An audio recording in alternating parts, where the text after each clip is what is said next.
Serikali ambayo imefanya mambo makubwa kwenye shughuli za michezo kiasi kwamba ukisema Rais Samia ni mwanamichezo namba moja, hakuna anayekuwa na wasiwasi na shaka yoyote. Makofi kwa Mheshimiwa Rais tafadhali.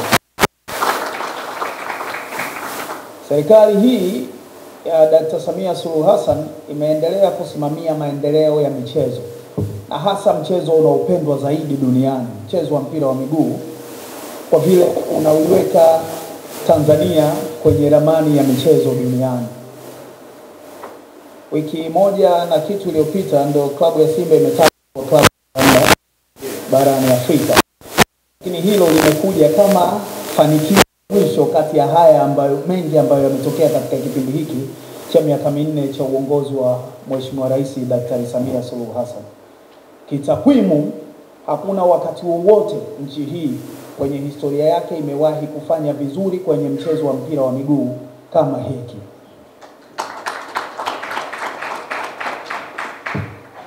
Tuna takwimu za kuvutia. Mama Konde umesema? Murtaza mwenyewe mimi nafahamu wewe ni Mmakonde.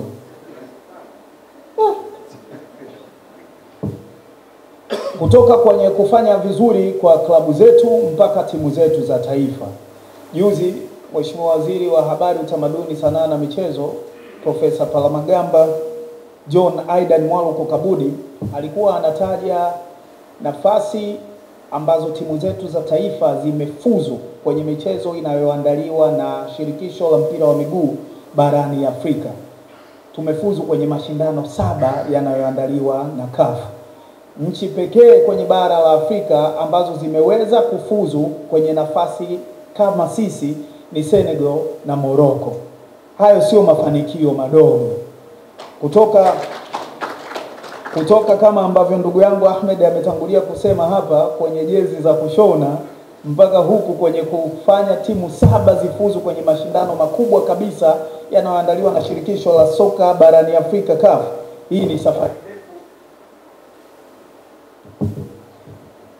Na aidha kuna mahali pazuri tunaelekea ambapo sisi tunaamini kwamba hatujafika, lakini hatuko ambako tulikuwa huko nyuma. Mchezo huu unaendelea kuwa mchezo unaotupa raha mioyoni, unachangia ukuaji wa soko la ajira na uchumi kwa taifa na kuwa kiunganisho cha Watanzania na kuitangaza nchi yetu kwa wema nje ya mipaka yetu.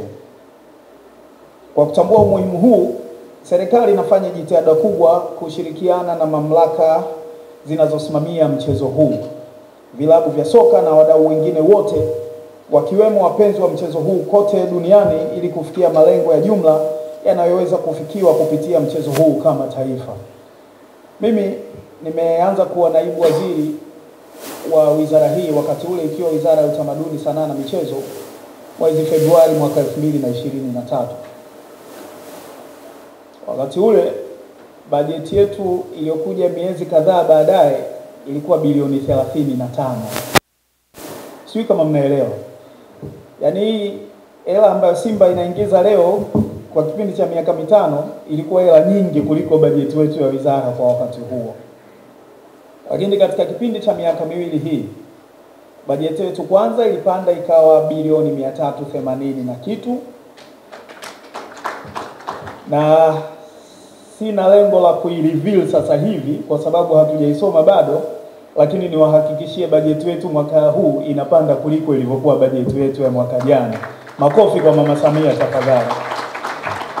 Hii inakuja kwa sababu serikali inatengeneza miundombinu ya michezo ambayo tunayo haja nayo sana kwenye nchi hii.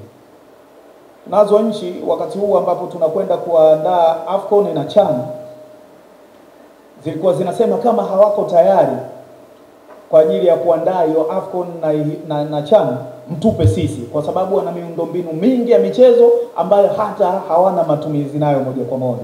Ukienda nchi kama Egypt, ukienda nchi kama Morocco, ukienda nchi kama Tunisia, wako tayari kwa wakati wowote.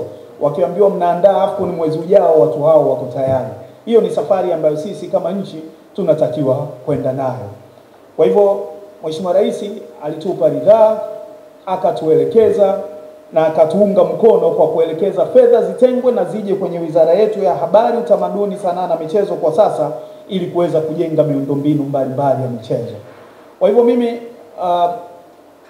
siku zote nahitaji serikali kama mdau namba moja kwenye shughuli za michezo.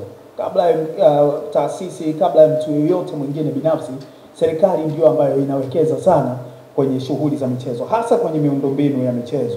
Tuna lengo la kuhakikisha kwamba tunakuwa na viwanja vizuri vinavyoweza kutumika kufanya shughuli za michezo kote nchini, na hili kwa moyo huu na ari ambayo Mheshimiwa Rais Daktari Samia Suluhu Hassan anatupa, naamini litaweza kufanikiwa.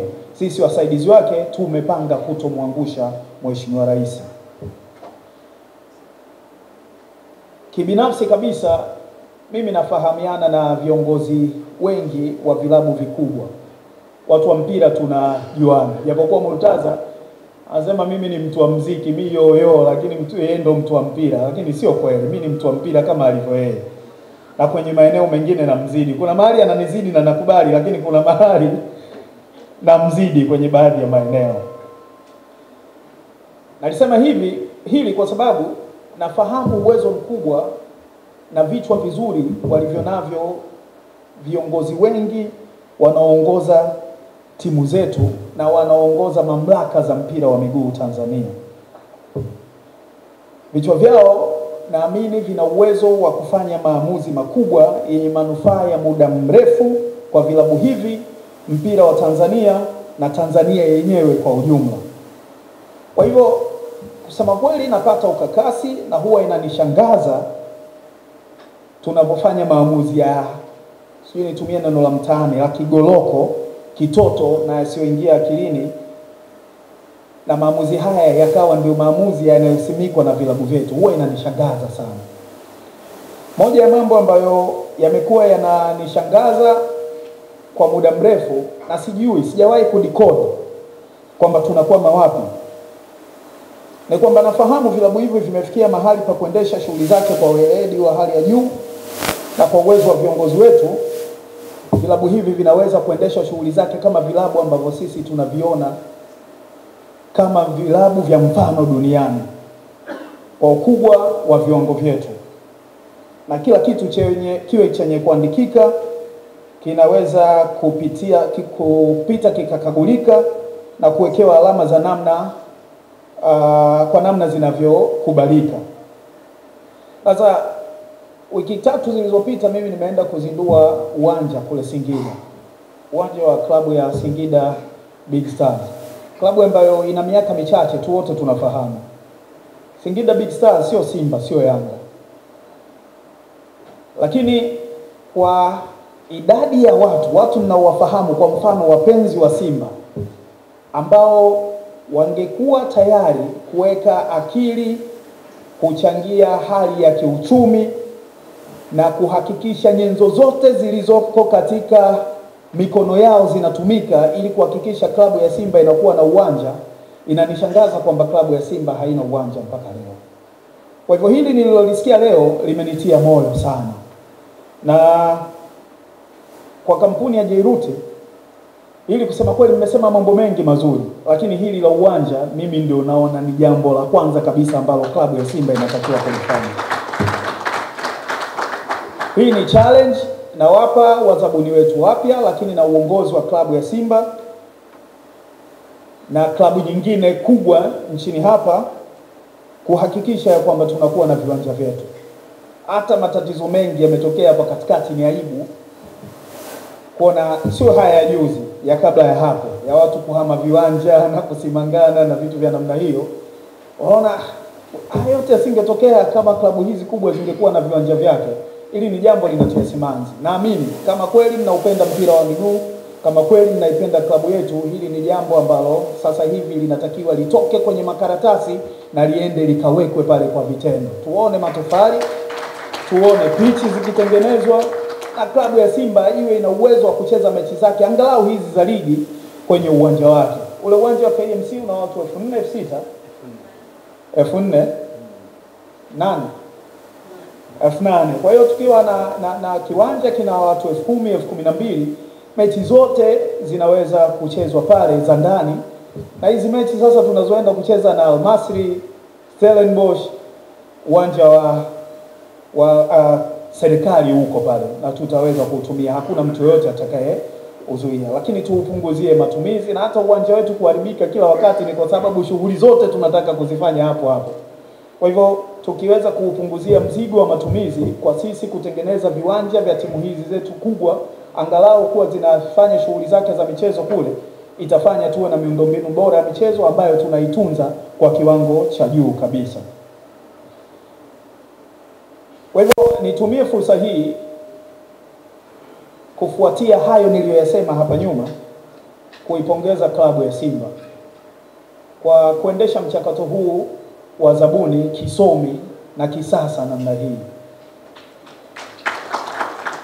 Jinsi ambavyo Dr. Muba alikuwa anasema hapa, uwazi uliotembea mpaka mzabuni akapatikana, jinsi ambavyo haki ilitendeka na kuhakikisha ya kwamba tunapata mzabuni ambaye anakwenda kuleta manufaa kwa ajili ya klabu yetu na mpira wa nchi hii, ni jambo la kutia moyo sana.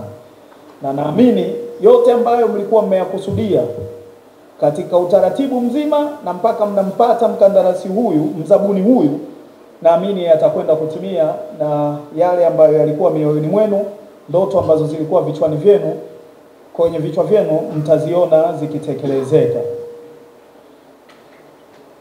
Mchakato huu unakwenda kuweka historia sio tu kwa klabu yetu, lakini unakwenda kuset benchmark katika uendeshaji wa vilabu vya mpira kisasa hapa nchini. Hongereni sana. Nipongeze klabu na mwekezaji mpya kwa kuongeza thamani ya uwekezaji mpaka kwenye miundombinu ya kimkakati kama ambavyo nimetangulia kusema. Historia ya klabu hii na hasa ujenzi wa kiwanja cha timu na kuwa na ofisi za kisasa zaidi, studio ya kisasa ya uzalishaji wa habari, jengo la matibabu, basi la hadhi linaitwaje? Iriza la mwaka 2025, lakini itoshe kusema ni uwekezaji wa kimkakati uliokuja kwa muda sahihi. Swala la hata rafiki yangu Ahmed anaenda kupata ofisi yake sio swala la kulichukulia kwa wepesi. Makofi kwa kampuni ya Jairut tafadhali. Serikali kama wadau wakubwa wa soka tumefurahia mafanikio yenu na tutaendelea kuwa walezi wa vilabu vya soka ili kuhakikisha uwekezaji wowote unazingatia thamani ya vilabu vyetu na mchango wake katika soka la Tanzania, Afrika Mashariki, Kati na Afrika kwa ujumla. Ndugu zangu, hayo ndo nilipanga kuyasema siku ya leo, lakini huu ni wakati mzuri. Wakati mzuri, klabu ya Simba imefika hatua ya nusu fainali ya kombe la shirikisho, na nitaumwa nikitoka hapa bila kusema lolote. Kwanza hongereni sana, mmetuheshimisha kweli kweli. Lakini kama ambavyo Mheshimiwa Waziri Mkuu alisema jana, slogan imehama kutoka hii tunavuka, na sasa slogan ni hatuishii hapa. Naamini uwezo wa timu ni mkubwa, lakini maarifa ya uongozi ambayo mnayo ya kuhakikisha tunashinda mechi ya fainali na uchezwa ya nusu fainali na uchezwa semeni Mungu asikie. Mechi ya nusu fainali na uchezwa Zanzibar ya kwanza tarehe 20 na ile itakayokwenda kuchezwa South Africa tarehe 27, tunavuka na tunaingia fainali na hatimaye kuchukua kombe hili. Naamini mnafahamu uzito wa jambo lililoko mikononi kwetu. Hili ni jambo la kitaifa, hili ni jambo la nchi. Lazima muhakikishe kwamba yote ambayo yako kwenye uwezo wa kibinadamu yanaweza kufanyika ili Simba iingie fainali na ichukue ubingwa wa kombe la shirikisho barani Afrika yanafanyika. Na sisi kama serikali, kama ambavyo tumekuwa tukiwaunga mkono kwenye nyakati zote ambazo mnaiwakilisha nchi, kwenye nyakati zote ambazo mna mahitaji ya moja kwa moja, hatutawaacha hata kwenye hili. Na niwahakikishie mtaungwa mkono kwa kiwango cha juu kabisa kuhakikisha akili zenu, maarifa na uwezo wenu wote unabaki kwenye kuhakikisha mnashinda mechi hizi. Niwatie moyo, sisi tumeangalia mpira na tumeona, na tumekuwa tukifuatilia mpaka hizi timu ambazo zimeingia nusu finali ya kombe la shirikisho. Hili kombe linachukulika, kusema kweli, hili jambo linaongeleka, ama sio jamani? Kwa hivyo mimi niwatie moyo na niwatakie kila laheri. Tuko nyuma yenu na tutaandamana kwenye safari nyingi kati ya hizi zilizobaki kuhakikisha mnapata joto la serikali na kuhakikisha mnashinda ubingwa huu wa shirikisho la soka barani Afrika. Asanteni sana, Mungu awabariki. Simba hatuishii hapa. Mungu awabariki sana.